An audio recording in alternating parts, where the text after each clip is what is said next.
Infrastructure Committee to order at 9:37 a.m. First order of business is roll call. If we could have the roll, please. Yeah.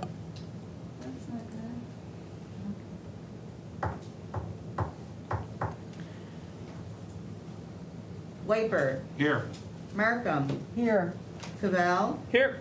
Spiz. Here. Charles. Present. And Miller is absent with notice. We have a quorum. Terrific, thank you. And let's stand for the Pledge of Allegiance to the flag. I pledge allegiance to the flag of the United States of America and to the republic for which it stands, one nation, under God, indivisible, with liberty and justice for all. Takes us right into the approval of the minutes. Are there any corrections to the minutes of the previous meeting? I move to approve the minutes from September 15, 2021. Support. Terrific. Any discussion? If not, all in favor signify by saying aye. Aye. What? And opposed? Motion carried. I'm sorry, can we prompt the vote, please? Yes, thank I you for know. bringing me into 2021. Prompting vote. Yes, let's prompt the vote. So that's still how we signify in terms of a voice vote. Got it. Thank you.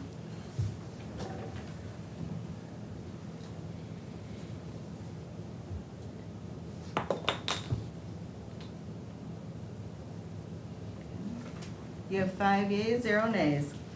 Thank you. Motion carried. Next is the approval of the agenda. Are there any changes or corrections? I move to approve the agenda as presented. Second. Thank you, Mr. Cavell, for that second. And let us prompt the vote for the approval of the agenda.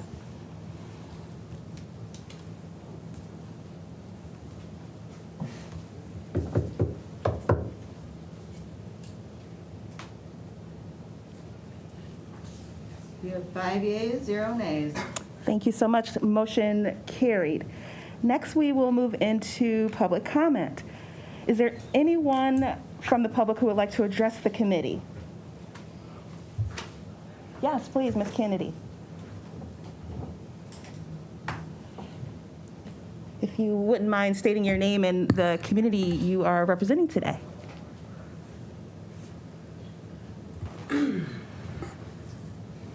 Good morning, Commissioners. My name is Catherine Kennedy. I'm from Lake Orion. And this is actually a more mild meeting than some with all the, but we do have the grant approvals, and I really would appreciate a lot more time with the data to be able to review things before they come to vote. I do see the seed coming back, the loan fund, and that actually was voted before, but it also seems to be biased from a discrimination standpoint in some of the documentation. So I'm very concerned. The legislative committee often is doing partisan resolutions rather than operational solutions for our county. And I really would like to see a lot less focus on the resolutions that are dividing our county and a lot more emphasis on logical, pragmatic, operational programs and policies. And there's an awful lot that has been implemented that are additional welfare that are going to be permanent cost bearing on our system that are not going to justify or create the results that are being marketed. I do see we're getting more money for our veteran services, but it appalls me that $117,000 of that amount is going to be used for advertising. I don't understand. There's way too much prioritization on marketing to say how good we're doing and not enough demonstrating it in actual policy and actions that are for the best interests of the citizens who actually reside here. And the fact that we still have that airport lease that was put through that I'm very concerned about given the environment and all the other things. There's no economical status to be able to say that lease is not going to be a cost to the county. If you actually read the terms of that lease, you can't, I don't even think you can calculate the amount of the cost could be and the risk assigned to the county there. And I don't understand how that is given priority over the community's best interest. We have a serious national security crisis ongoing in our country.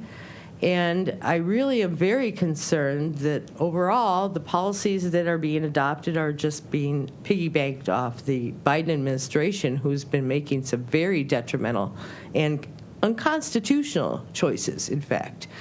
And I really am very concerned about just the overall mindset, the indoctrination that is being permeating our country. There's a lot of young people that just don't know it's not true. And there's a lot of our history that if we actually read the history, we'll know what we're proposing now in this day and age is exactly what we tried before and we almost went bankrupt. So I really hope that people start to seriously look at the facts, not just the narrative. Thank you. Thank you, Ms. Kennedy. Thank you for your comments. Is there anyone else who would like to participate in public comment today? Seeing none, I will close public comment. We need a motion to receive and file communication items communication items A and B. Wait, no, excuse me. Under the consent agenda, yes, A and B. Thank you. If I'm incorrect, don't hesitate to correct. I'll take a motion to I'll move the consent agenda. receive and file. I'll support it. Thank you. Moved and properly second. Let's prompt the vote.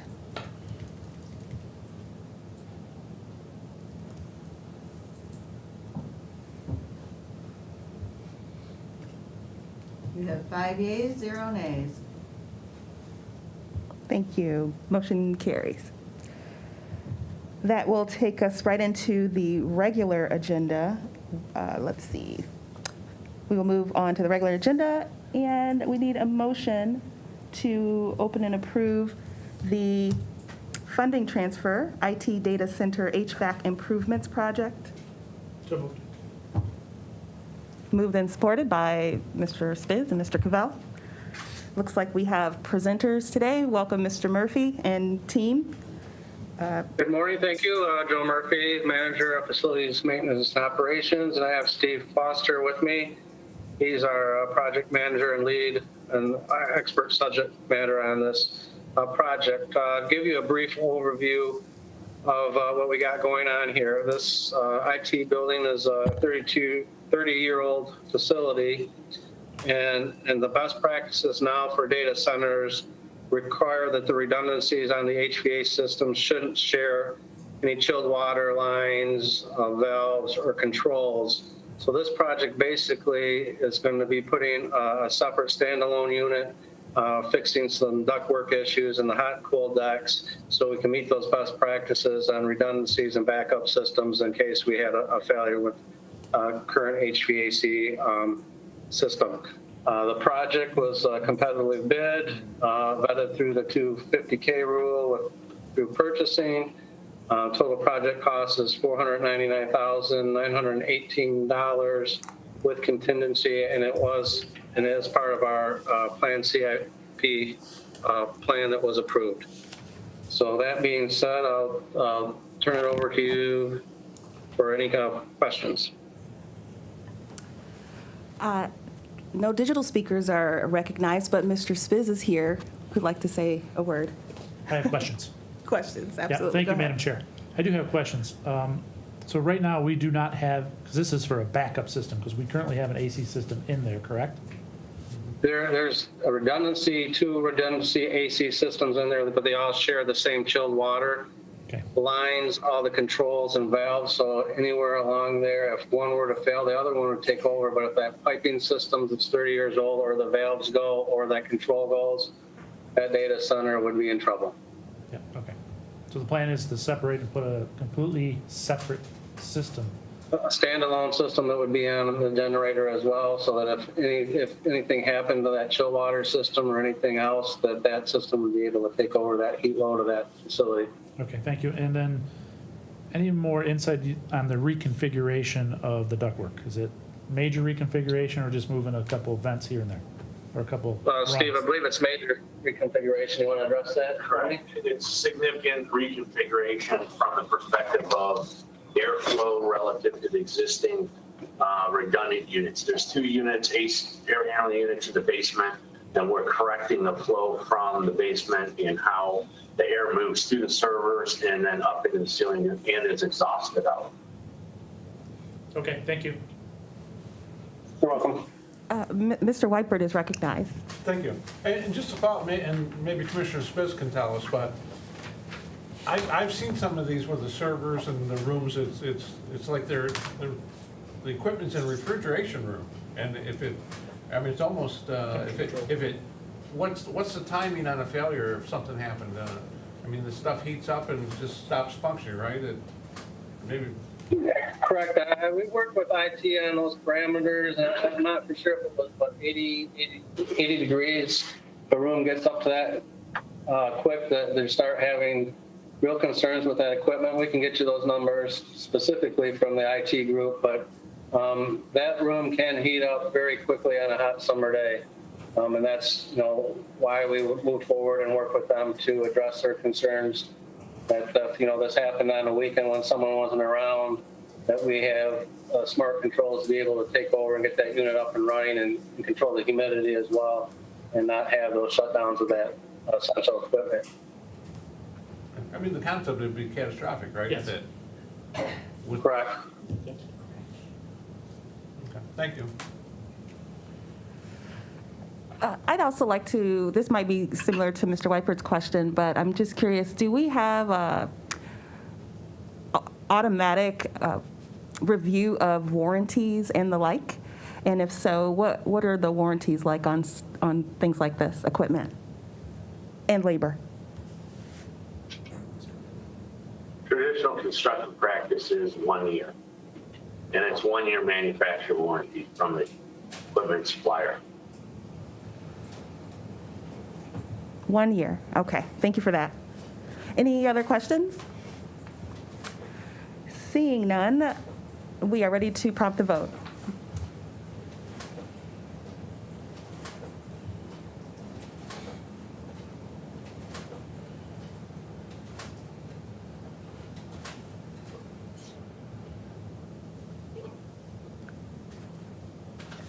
We have 5 yeas, 0 nays. Madam Chair, I'd just like to make one comment that is totally off the topic. So then the motion carries. Go Motion ahead. carries. For Mr. Murphy, when I drove in this morning and I saw all of the cosmos in bloom out there in front of the county complex, really, they're gorgeous. And I just want facilities to know that somebody's paying attention, and I really appreciate the native plantings, especially at the front of the entrance. And if it's not you, please pass that on to whoever it is. I appreciate that, and I'll make sure that all of our grounds teams know that. They take a lot of pride with what they do, and I agree with you. When things are in bloom and we don't have all this heavy rain, that it sure makes the campus look beautiful. Yep, thank you. Thank you. Thank you, Commissioner, and thank you, Mr. Murphy. Next, we'll move on to item 9B, grant acceptance, CVSF fiscal year 22 grant acceptance. I'll entertain a motion to open. Mr. Spiz, second by Mr. Cavell. And perhaps we have Garth Wooten with us. Yes, good morning to you. Would you like to speak on this, please? Yes. This is a grant from the Michigan Veterans Affairs Agency. It's a County Veterans Service Fund grant funded through $4.2 million from the legislature. We received our share of $497,000 this year, and we have allocated those areas and where we feel they'll have the most impact on veterans. We are allocating $117,000 of that grant toward advertising and marketing campaign, and that is intended to get people connected to our office. we can have the best programs in the world, but if veterans or their dependents are not aware of it, they're not going to come in and take advantage of those opportunities. So, and we've got some new programs that we want to make sure that we get the word out. One of the new programs that we are going to be implementing is a transportation program, which will allow veterans in Oakland County to get into either one of our offices at no charge. We're working with Neil Greenberg and SMART to set up a program where they'll have a bus go to each of different regions, pick veterans up, get them to our office, or dependents, get them to our office, get them back to their home or wherever we picked them up from after we go over all their benefits with them and help them with applications. We're also going to continue to do food package giveaway events. We've had some of these in the last year utilizing both food donated by gleaners and also some Meyer gift cards that the Michigan Veterans Affairs Agency has been utilizing. We've gotten a great response to those, so we're going to continue to do those. We're hoping to do 10 of those events throughout the year. Those will be located in generally at a VFW American Legion post throughout the county. We're going to make sure we rotate them and hit all areas of the county. We've also got some money for temporary emergency housing. So if a veteran is temporarily homeless, we can put them in a hotel for up to 5 days. We work with the OLSHA, other agencies that provide housing to veterans, and the intent is to get them just temporarily there while we work on a more permanent solution. We also are going to work on a veterans hire program, which will help connect veterans with employers. Also helping veterans-owned businesses. We've got some workshops that we're going to schedule. And finally, we've got a scheduling solution that we're going to work with IT that will allow citizens to make appointments online. So that is essentially how we're planning to use these funds. I'd be happy to answer any questions or concerns at this time. Thank you very much. I do have Commissioner Cavell and then Commissioner Spiz. Thank you, Chair. Hi, Garth. I guess two questions. One is, how prescribed is the funding allocation of this program? You're talking about where you would put the dollars. Is that based on the grant requiring you to put it in those sorts of chunks, or is this what you deem as like the best use of the funds?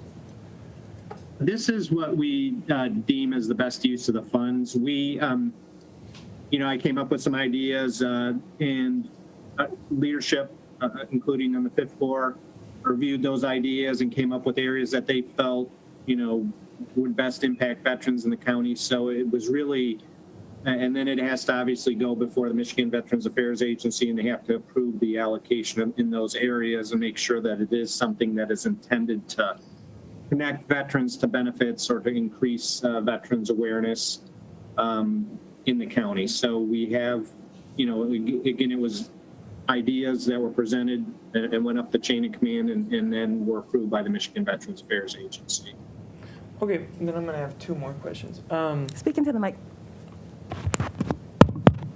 So when you talk about the transportation, you mentioned that gets people to their appointments, but it also works for where if they have to go to other appointments, not just at the VA, correct? It is the way we have talking to Neil, who's a transportation expert, and he was talking to SMART. What the program will allow us to do is to get people into our offices and get them back to their home. It will also, since we already have an existing transportation program that can get veterans to the VA medical centers in Detroit, in Ann Arbor, it will also connect them to that opportunity if they want to go down to one of those hospitals for their appointments. So it doesn't allow for people to use transportation to get to the grocery store or to non-VA doctor's appointments or any other sorts of things? It does not. Why not? Just within the allocation that we had, that was the area that they felt they could fund. And the idea, again, is to try and, from the Michigan Veterans Affairs Agency, is to try and connect veterans to federal benefits. So in order to kind of comply with that, we had to try and, get them into our office so we can help them apply for those benefits. But you said you designed this program and you determined the chunks of money. This does not. This Go does ahead, not. I'm sorry. Yeah, this doesn't. The $100,000 is what you were able to determine is spent on, or there's federal rules that you had to follow that don't allow you to do this, to give more service to the veterans. That was the allocation that we determined within the entire budget that Michigan Veterans Affairs Agency gave to us. That, Okay. yeah. So would you be able or willing to allow veterans to go to the grocery store with this transportation money? Or is that somehow out of scope? That, I believe that would be out of scope because again, the idea is to try and connect them to resources, benefits for veterans benefits. So, is that connecting them to a veterans benefit? I think that'd be a little bit of a stretch to say taking them to the grocery stores. And just to make sure I understand, is that you saying that, or is that like state or federal rules saying that's not how these dollars can be spent? That is the state, the statute that created the County Veterans Service Fund, and the interpretation by the Michigan Veterans Affairs Agency, again, is that the funds are intended to try to connect veterans to generally federal benefits, VA benefits. Okay, understood. Thank you. Thank you, Commissioner. Mr. Smith.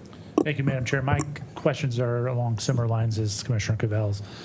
Now, out of the 400, actually, for right now, this is a grant acceptance. So can we change the allocations of these $497,000, or is that set in stone? We can always do budget amendments up until the last quarter of the year, and we have done that in previous years where we saw that certain areas were not being utilized, and we switched the funds. Like last year, we switched a lot of the funds to COVID-19 emergency assistance after the second quarter because we had originally intended to have a transportation program, but with the offices kind of shut down and not doing much in person, we were able to reallocate those dollars and make sure that we used them for COVID-19 emergency assistance, which at the time was where we were seeing the need. So we can go back to the Michigan Veterans Affairs Agency and do a budget amendment. And again, that would have to go through the same process as this, go through the grant request and then go through the grant acceptance and then be approved by Michigan Veterans Affairs Agency. So just to comment on it, so this is one of the reasons why it's important for us to review the grant application up front so that we can ask similar questions and maybe make adjustments. It can be done, but it's just more difficult. Second question I have, yes, the $100,000 is bringing them into the county offices or some other locations, but do we have other programs, or are there other programs that would address Commissioner Cavell's question about being able to get these veterans to other locations, their doctor's appointments outside of the VA, the grocery store, or some other area that they could use from a transportation perspective if they don't have that? Yeah, I believe SMART has some programs, especially for seniors, and the majority of our clients are, in fact, seniors. And I believe SMART has, I'll double check and I will get that information to you, but I believe SMART offers bus passes to veterans, and I will verify that or see if that is in fact true, and if so, I will email that information to you. Thank you. Yeah, anything specific to transportation for veterans is what I think I would be interested in. I think Commissioner Cavell would be interested. Perhaps all. The entire committee would be interested. Understood. All right. My other question, and I know we can't easily change this now, I'm just wondering why advertising is the highest dollar amount in what this grant application is allocated to. Because I mean, personally, I don't know all the details behind this, so I'm just looking at the data I have in front of me. I would think temporary housing would be up there higher, or other incentives would be higher. Yeah, advertising is important because I know historically we have issues getting veterans' attention, getting them into these programs. So getting that word out there, I know it's important, but I just have a hard time grasping why we spent or why we are spending the highest dollar amount on advertising versus the other items. Just if you can help me understand that, I'd appreciate it. Yeah, again, the biggest issue we see in our office is that people don't utilize our services until they get into a crisis situation. The idea behind the marketing campaign is to try and get people into our offices before they get into that situation and to make sure that they're connecting to the benefits that they are entitled to from the federal government.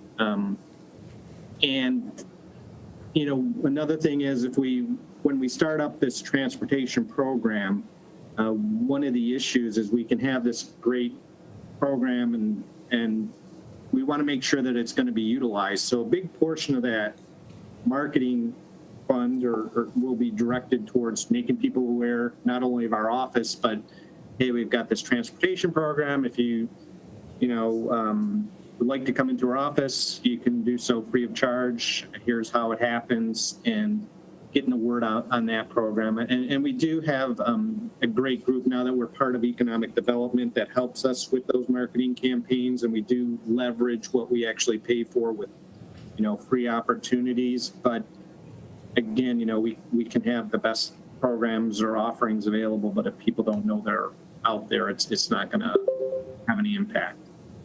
All right. And don't get me wrong, I'm all for advertising, getting the word out there. It's just, I would like to see as many dollars go directly to the veterans as we can get there. And I guess one question, and I'm not sure you have the answer at this point, but maybe if you can follow up for me.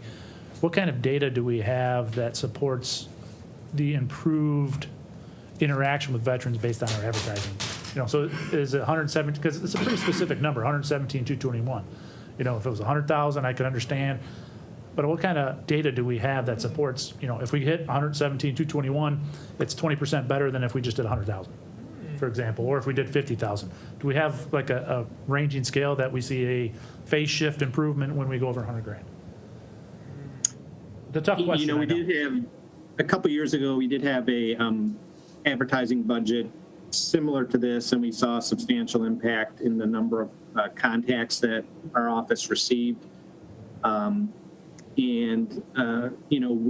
When we talk to, we have people over in economic development, that Laura Dodd and her team that really are experts in this area, and they thought that these allocations would allow us to have a campaign that would increase awareness throughout the year, that we want to do essentially a 10 or 12-month campaign where we're utilizing these funds to make increase awareness and get people into our office. Because the idea is, again, when we can connect somebody to benefits, those dollars, are not just, somewhere in the ether. Those are dollars that are coming into veterans' homes that they are then spending out in the community. So when we talk about, $400 million in VA expenditures in Oakland County, that's a big economic impact. And although $117,000 sounds like a lot, when we can judge the impact, and we will be keeping track of the increased numbers. Obviously, one of the areas that we're going to be tracking when we're talking about key performance indicators will be how people were made aware of our office and those numbers. We're confident that the funding that we're going to allocate will be money well spent. Thank you. I'd be interested in those KPIs once you start establishing them. If you could share them with us, I'd greatly appreciate it. Commissioners, good morning. If I could jump in too, just wanted to also add to Garth's comments. So just in terms of advertising, we're also we are working to have more up-to-date, if you will, multifaceted marketing campaign. To give you an idea, when you start going into TV, radio, a lot of print. So, we're being more strategic. Certain audiences are digesting certain materials more than others. So when you look at our older population of veterans, they're still very tactile. They love the newspapers. Print ads are very expensive. When you're trying to then get to our younger generation, which we have a real void, it's really tough. Garth and I are also both veterans. And so when I talk to my peers and younger veterans in my age group, they're digesting on social media. So we're working on being more strategic with our Facebook and those kinds of ads, going through groups.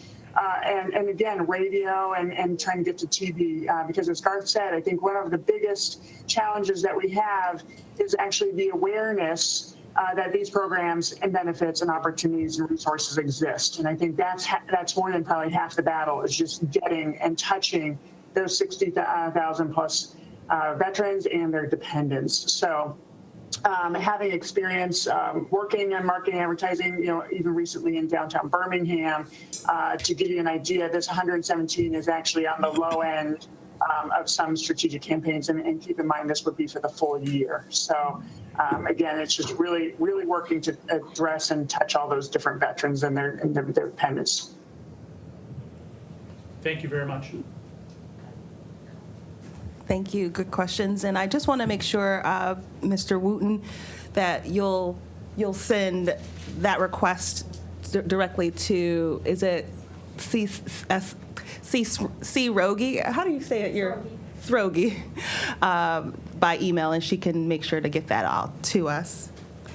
And commissioners, from your line of questions, do we have capacity for that department in particular to, dig into those KPIs? Those would be questions that I would just have amongst our, collegial bunch here, because, there could be some strappings there that I'd like to know more about. And then just for the edification of the community who may not pay attention to these meetings very much, is it possible you could just highlight a couple of examples of contractual services? Garth. As far as what we're going to do contractually? Yeah, typically in line items, it'll say contractual services, and I'd just like to get a glimpse into what that is. Yeah, that is essentially the program we're going to utilize. Is called Unite Us, and it's a program that aims to connect the community to resources. So this is something that Ingrid kind of made me aware of, but the idea is to allow employers and veterans to utilize this program to connect, to get them, to make sure that they're, not only attacking unemployment issues for veterans, but underemployment issues, so that we can make sure that they're, employed at their maximum potential. Thank you. It And looks then like we'll also be contracting with SMART with regards to the transportation services. Okay, well then that's really important that we know what SMART's already doing. And Ingrid, I feel like you want to jump in if you had something you wanted to add. Okay. I do not have another question. No, just I heard you brought my name up, so I just want to be here for questions, that's all. Thank you. Go ahead, Commissioner Smith. You brought up SMART a couple times, Garth. How about some of the other transportation entities that are out there in some of their smaller communities that's not supported by SMART? Like NODA out in my area. I think there's another one out in the Walled Lake area, Highland area. People's Express. Yeah, there's small ones all around the place. Do you guys contract with them too to help out? We have not. Again, this is the first year we're doing this, and I'm working with Neil Greenberg over at Economic Development, who works with Brett Razigan to come up with the best programs. So I'm relying on their expertise. I know that NODA and WODA also have transportation services. So, I will bring that up in my next meeting with Neil and see if that's an area that we should also look at, and whether they could, maybe I don't, the map that he provided me didn't really have any gaps, but if there are any, those would be areas that we would want to close and utilize those other services. All right, thank you. Thank you. Any other questions from the commissioners? No? Okay. I will then have them prompt the vote. Thank you.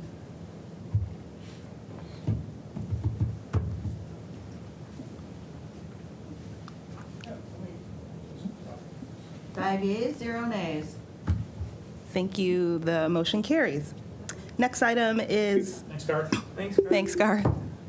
The next item that we need a motion to open is the resolution for Orion Meyer Brownfield project. I'll take this one. Commissioner Spitz, Commissioner Cavell, thank you very much. We do have someone here to speak on that. Hello, Mr. Hanson. Pardon me, Bradley Hanson. Would you start us off, please, with the background? Sure. Thank you. Thank you. Again, this is the Orion Meyer Brownfield project off M24 Road. It's located at 1107 South Lapeer Road. 2 parcels totaling 7.5 acres. The project is a facility. It is contaminated from a former Kmart service center that was on site starting in 1977, and the service center closed in 2002. There's chlorinated solvents in the ground that are above Michigan standards, so there's a vapor barrier issue that needs to be dealt with, and there's also some hoists in the former service center that needs to be examined and removed if possible. Excuse me. Overall, it's a $27 million project with 100 full-time equivalent jobs created when it's completed. The actual eligible activities or reimbursement for the developer is $1.249 million, which includes the vapor barrier, as I mentioned, and the removal of hoists if there are in the ground, and any other materials that are associated with those hoists. There's also asbestos in the building, and obviously the demo of the former facility. So this is proposed to be a 16-year payback period in our brownfield tip table. However, it does go a little bit longer. The Orion Township has put a cap at 20 years, but hopefully it'll be paid back in 16 years and go back on all the tax rolls. So with that, that's my basic overview. I'll be happy to answer any questions. Commissioner Spitz? Thank you, Brad. Thank you, Madam Chair. I know I sit on the Brownfield Committee, but I missed this meeting, so I'm going to ask you some questions. I hope you don't put you under too much pressure. So the Brownfield is mostly for the drive-in bays that were on the south end of that site, right? For the service bays out there since 1970 something that you mentioned? That's the only reason it's a brownfield? Okay. Now, yep. For the new, well, go ahead. There's also, yeah, you're correct, but there's also some asbestos in the building as well. Okay, that's what I want to clear. There's other items within that facility that need to be mitigated. They're demolishing the entire building, I understand, and is currently connected as one large unit. So they're going to separate it and put I'm going to put a thoroughfare between the existing building or the building that's going to remain and the new building, if that's correct, if I understood the plans correctly. Correct, yeah. Okay. The only building that's being demolished is the actual former Kmart facility, so the other buildings will be still operational. Okay, thank you. Commissioner Cavell? Yeah, thanks. I am not on the Brownfield Committee either, so I'm just making sure I understand this. So there is no budget amendment required at this time because there is the Brownfield Revolving Fund, the State Revolving Fund, and what are developer reimbursements? Sure. So the developer reimbursement, they get reimbursed for eligible activities on the site. So that would be cleaning up the property, demolition, dealing with the asbestos, getting in the ground, or removal of the soil associated with the chlorinated solvents in the hoist areas. So whatever soil needs removed, they have to do it properly and dispose of it properly in a properly designated landfill area. So that's the majority of the cost for that. That's the eligible activities for the developer reimbursement. And that reimbursement is funded through tax capture that has already been determined by the county or by Lake Orion or Orion Township? It's through tax increment financing. So whatever are on site whatever increased taxable value that happens on site will be captured and delivered to the CBRA in order to be reimbursed. So I'll give you a quick example, and these are just rough numbers. If the property was drawing $10,000, and after the Myers built it's $1 million tax base, you're eligible to capture the $9.99 million in capture. Again, that's rough numbers. That doesn't equate to what's but that is captured and reimbursed to the developer. So it just increased taxable value of their project. But is this a TIF that we made or Orion Township made? We make it. This is the process to get the brownfield TIF in place. It goes EDI, then it goes to the full board of commissioners for, excuse my 2-year-old background. Okay. But yeah, once it goes to the board of commissioners and for the public hearing and vote, that's when it becomes the TIF is established for the local only portion. Gotcha. So then the question would be, does your community want to lose? It's not mine, it's South Line, but Well, that's up to that township board to make that decision. Okay. I believe they. And to answer that question, yes, there needs to be 2 resolutions passed by a local community. The first one's a resolution of understanding that releases the project to the OCBRA. And the second one is a concurrent resolution, basically saying they know it's they know the project, they know it's going for a brownfield, they looked at the brownfield plan just as you are at the EDI committee, and they fully approve and support it moving forward. So we have those 2 resolutions from this, from Orion Township. Okay, so they've already said they're okay missing out on $1.2 million over 16 years, or 20 years, you said, that you wanted Up to 20 pay. years. Hopefully it's 16-year payback. Yep. Okay, thank you. Thank you, Commissioner Cavell, for that, excuse me, question. I think that also ties in, I was going to get a little more clarification on, is reimbursement the same as abatement? It sounds like it's still at the city level, but are they similar? Like, no. My finance chair is saying no. Let him answer. Go ahead. They are similar just due to the fact that they're going to get reimbursed their tax. They pay their tax bill all up front. Then it just happens to be captured and reimbursed to the developer. Well, there are a lot of abatements. The tax base will be frozen, so they won't even pay a certain amount. Here they pay their full tax bill and actually the base value, so that whatever was established at the base level still goes to those taxing jurisdictions. It just the increased value. So it's similar in different apples and oranges type of thing. Thank you. Appreciate that. Both fruit, however. Both are fruit. Yes. My second question is, how do these types of things arrive in front of the purview of the county? So I'm hearing city, I'm hearing TIF and brownfield and other things. Just curious, there's numbers of brownfields around, wondering just how this arrived in the county's purview. Sure. First call I got for this project was actually from Orion Township. So they were working with the development team, Meyer, to look at this site. So that's the first call I got was on this project was Orion Township. However, I see a number of different things from a developer just reaching out, contacting me. We have some US EPA grants to help identify properties through phase 1 and phase 2 environmental investigations. So we get them for a number of different places. Obviously, there's a lot of brownfield properties throughout Oakland County. So we're doing our best to, one project at a time, to clean up some land and get it redeveloped and back onto the tax rolls. So if I may, I was going to call you Cavell, but you're not Charlie, Mr. Spiz. You're on the Brownfield Committee, apparently, because there's all kinds of communities, like he said, with these brownfields. Are we actively engaging with them? I can think of Royal Oak Township and others who don't have really the resources to spend on a brownfield redevelopment. Well, I'd say, I believe, from an administration perspective, we're actively engaging, but unless you have a developer that wants to develop that site. There it is. There it is, right. Got it. This is very clarifying. Thank you. Any other questions from the commissioners? Seeing none, we can prompt the vote. Did I say it before or after? Okay. You have 5 yeas, 0 nays. Great. That motion carries, and I want to make sure to mention, it's important, I lost my slide, that, maybe I can just read the text. Yes. So I'm announcing that there's a public hearing to be held on October 13th, 2021 at 6 p.m. at the Oakland County Board of Commissioners Auditorium for adoption of the plan. Is that appropriate? All right. Thank you. Thank you. That's for the record.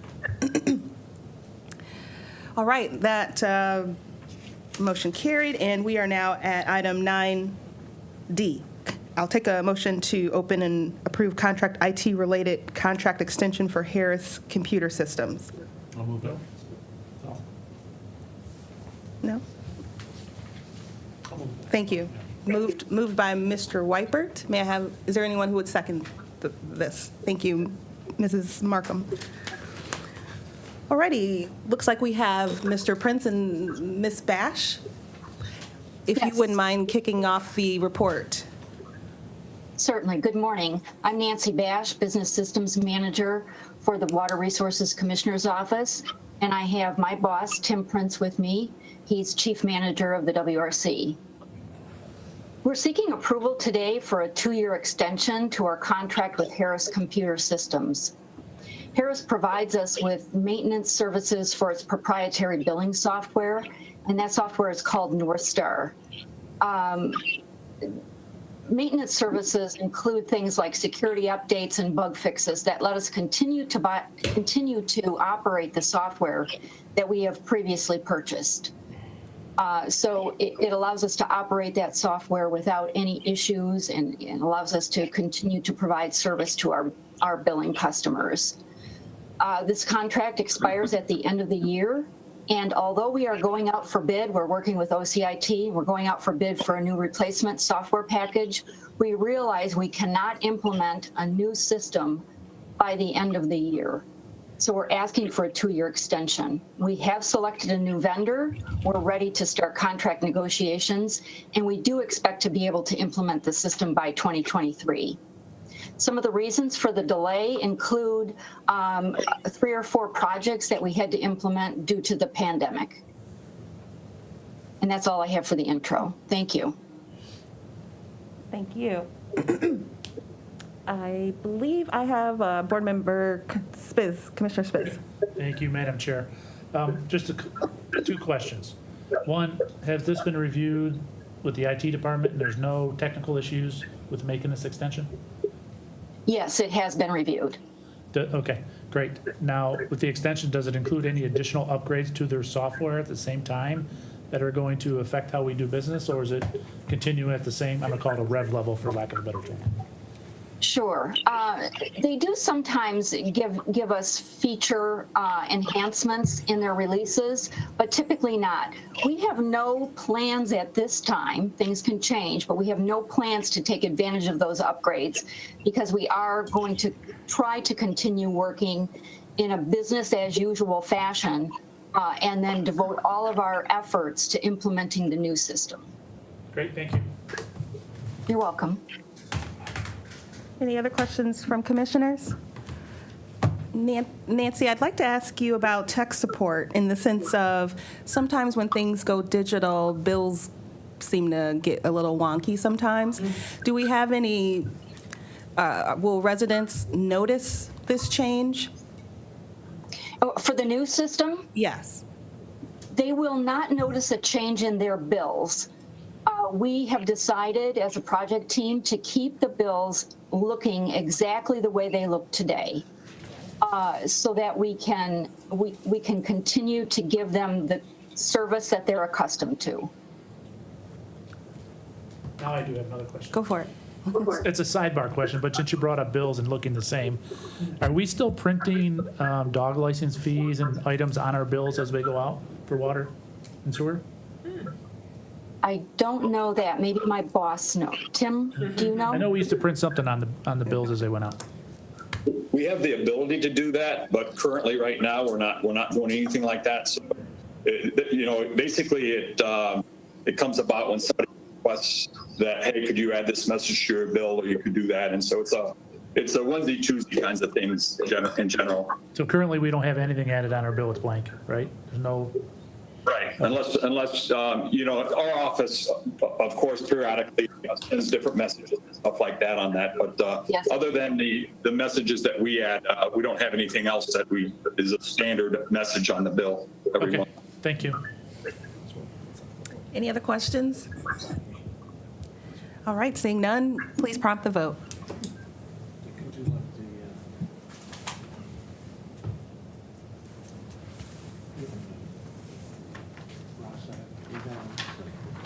Mr. Wiper? He's a holdout. 5 yeas, 0 nays. All right, well, the motion carries. Thank you, Nancy and Tim. Thank you. All righty, that takes us to item 9E, Resolution Oakland County EDA CARES Act Recovery Assistance Revolving Loan Fund Plan. Looking for a motion to open that report. Mr. Spiz, Commissioner Markham as a second. Welcome, Mr. Holmes and Ingrid again. Ms. Teague? Ty. Teague, thank you. Ty. Oh, like a bow tie. Bow tie, bow tie. That's okay. Silent That's letters. right. Apologize for that. Why don't you guys start the discussion? Good morning, Commissioners. So today you have in front of you a document, and this is just basically closing the loop on the process that we began over a year ago. So just to refresh your memories and to highlight this for anybody who might be new to this meeting, this is for the Oakland County Revolving Loan Fund. What this is a gap financing opportunity, is a loan for small businesses that can not normally get access to funding from conventional sources, such as some of our banks and credit unions. So this allows a small business to get approximately what we're looking at, anywhere from $50,000 to $200,000. That's the range. The ideal target, though, for these loans is the $100,000. And this allows someone, though, to get money for fixed asset loans. So this can include acquisition and improvements of real estate, new construction or renovation of existing facilities, demolition and site preparation, facility modernization and expansion, acquisition of new or used machinery, equipment, and assets, and working capital loans such as inventory purchases and operating expenses. So the bottom line is this came about during the pandemic. This was a partnership through the Economic Development Administration. The requirement was that Oakland County had to provide some funding and they'd match. So Oakland County agreed in the early on process of this to put $1 million towards this program, and the Economic Development Administration has put in $3 million of match. And this was to assist our businesses that were negatively affected and adversely affected through COVID and subsequently afterwards. So this is going to target, it's available to all these small businesses, but we're also hoping that we can really market this and get this access to people in some of our distressed target areas. We're hoping that our women-owned, our minority-owned, our veteran-owned businesses especially will take advantage of this program. Just to refresh your memory too on this, we have different loan programs that are available through the Economic Development Department. So right now we have a seed lending program, and that's a microloan that goes up to $50,000. On the other end of the spectrum, we have the Oakland County Business Finance Corporation that offers the SBA 504 loan program. That's usually $150,000 up to $13 million. So the revolving loan fund was really to address that gap in financing for that $50,000 to $200,000 range that we were seeing small businesses have a difficult time getting access to that money. So we brought this back in May of 2020. First, we received notice from the EDA of this opportunity, and then Oakland County received permission through the board process to get approval to apply. So then we received notice in October 2020 of this award from the Economic Development Administration. We came in front of the board on November 2020 with miscellaneous resolution 20577 to approve the preliminary acceptance of this.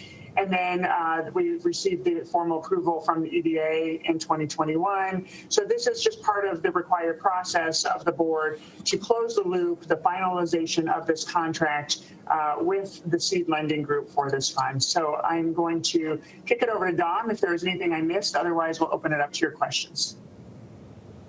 So I think everything that you covered was spot on. I would add that we learned following the May 2021 resolution that we completed here with the Board of Commissioners that the EDA in an internal process did finally approve the revolving loan fund administrative plan that we had already approved here at Oakland County.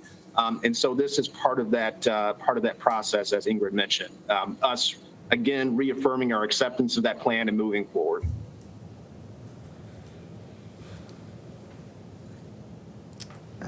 In this order, Mr. Cavell, Mr. Spiz. Hi, Ingrid. Hi, Dom.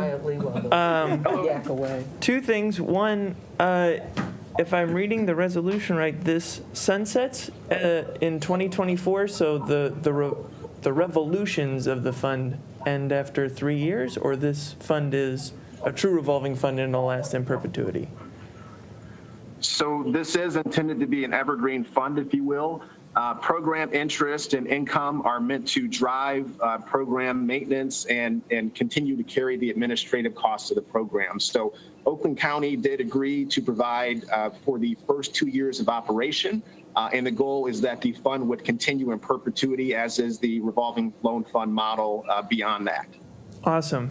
And also the second thing I was going to say is, I remember talking to you, Dom, a long time ago when you were filling out the application for this or whatever. This is an awesome plan. Ingrid, way to lead the team. This is super cool, Dom. This is awesome. This is great. Commissioner Spitz. Thank you, Madam Chair. Just want to say I've always been a big supporter of anything we can do to help support our small businesses in Oakland County, and the SEED program is one of them. My only question on this case is the $300,000 for oversight and administration costs. Can you expand on that cost? It seems a little high to me, for the $1 million. I know there's $3 million that's in the fund, but that's kind of above the number that I'm normally used to seeing, about 5 to 7% for administration costs. Okay.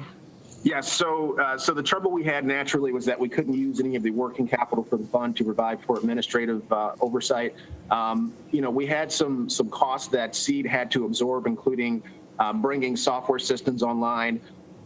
SEED is also projecting or planning. They've actually put the postings up for multiple positions.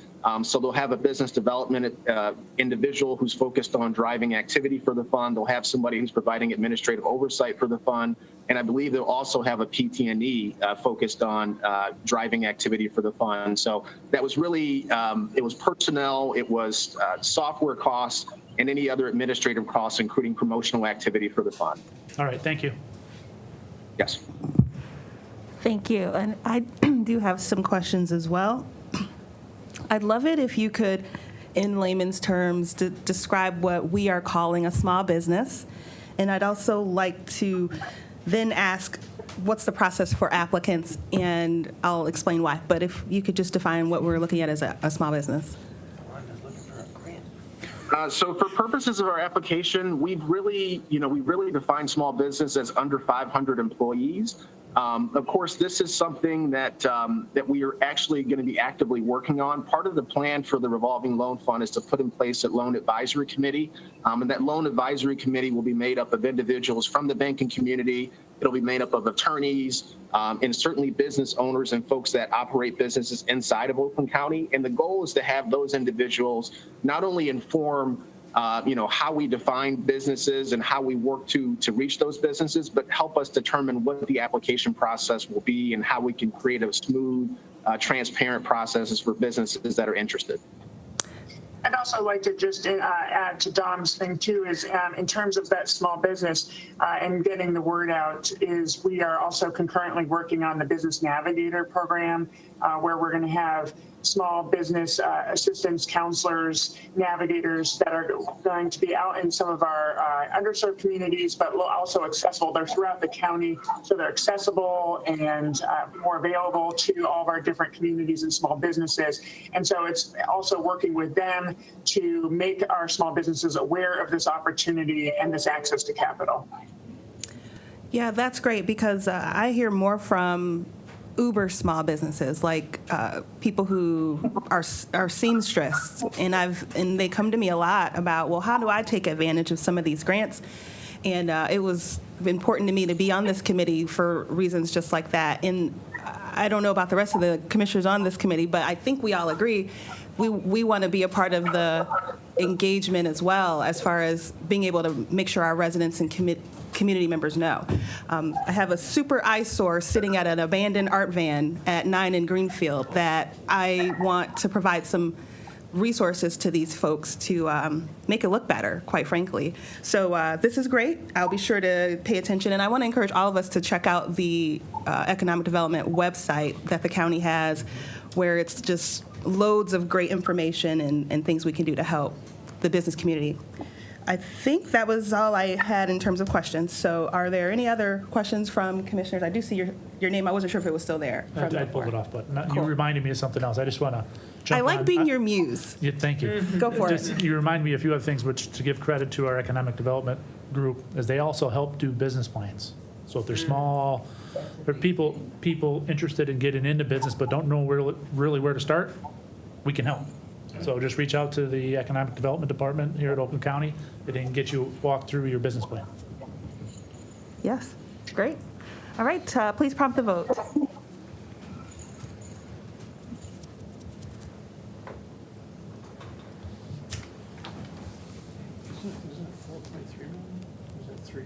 You have 5 yeas, 0 nays. Unanimous. Motion carries. Thank you both. Ms. Ty. You guys. Next is item 9F, looking for a motion to open the report on, That's it. This is my resolution. okay. I'm supposed to read it into the record, though. Resolution Local Government Critical Infrastructure Planning Grant Program. Commissioner Spiz moves. That's board. Mr. Wiper supports. And I'll go, Charlie. would you like to? I withdraw that. Would you like me to go to the head of the I'd table? like or to can I- I'd like to defer this. I'd like the second. Yeah, Yes, I support about. Would you like me to go to the head of the table or is? I would, yes. Sorry about that. Yeah. Chris, you want to join me or Charlie? All right, yeah, let's Yeah, bipartisanship. Oh, and Mr. Ward. Yeah. What a treat. Across the board. Thank you, Madam Chair. What you have in front of you is the details behind the program that this committee approved and the board approved to allocate $2.4 million in seed money for water and sewer projects around the county to get those communities, quote, shovel-ready if and when the infrastructure bill comes through. So this is just a detailed process that we would go through to evaluate and award those communities any funds that they request. Terrific. And yes. So what this is here is, This one or that one? yeah, it's policies and procedures for the 2.4 million. I don't know if you heard him say that, but.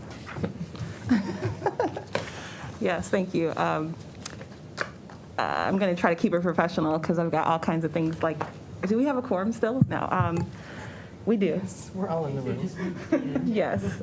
Okay, this is great. And I just want to make sure, are there any questions from commissioners?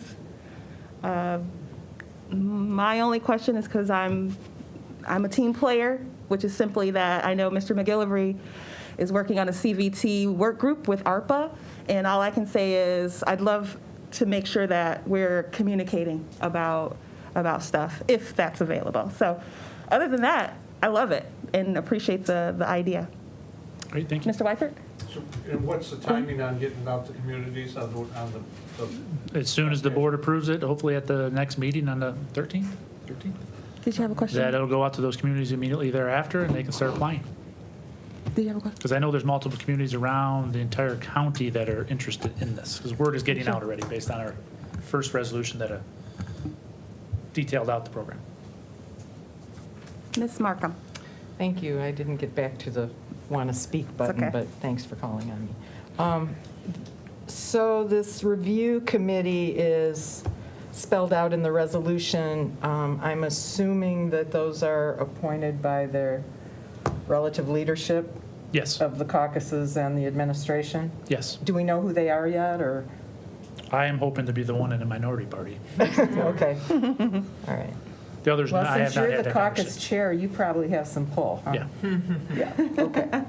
All right, that's my only question. All right. Thank you. I believe we do need to vote on this. Please prompt the vote. Good job, Chris.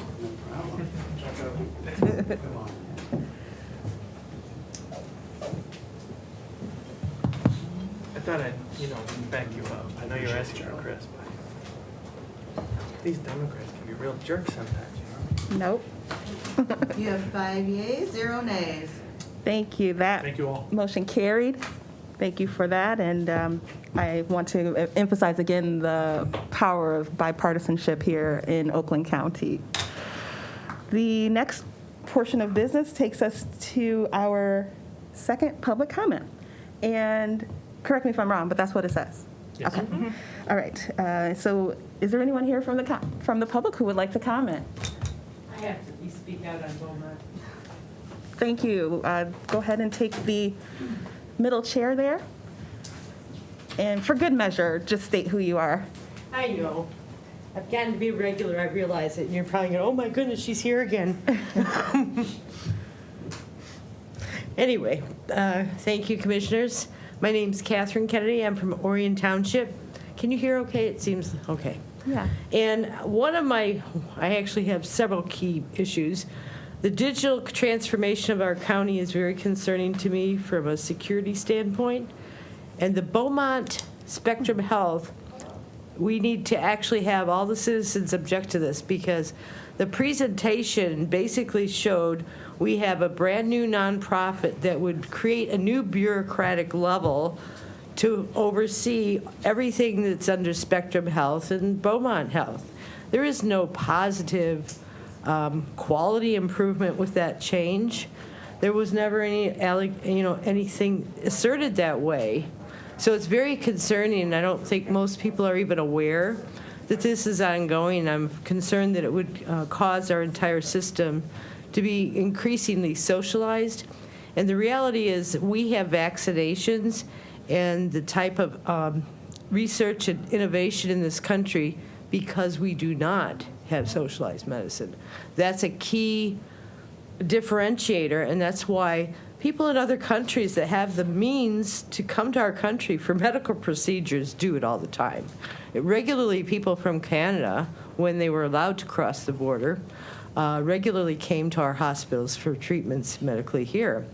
I have friends who are from Canada and hate the system they have next door because it can take months to get a simple appointment. And they don't have the population density that we have in the United States, which would make it an absolutely non-viable mathematical disaster. The Canadian health minister, before we created the Affordable Care Act, which was never more affordable for the people, it was more affordable for a lot of the global corporations who reduced and eliminated insurance for their employees. And I not only have been one, but I also know others that retired, had fully paid health insurance, and all of a sudden, after their past COBRA, oh, we won't do that anymore. We changed our policy, and there's no protection. So it's really problematic when you're looking at things. And I brought to a different meeting a show and tell, basically, of a medical bill that it was received. And despite the fact that it was simply for swollen knee, there were additional charges that were denied by Blue Cross, almost $8,000 worth, as I recall, that were billed but were not legitimate. There was no need for a depression diagnostic, which was actually billed for 2 different codes, even though there was no depression requested. It was a swollen knee.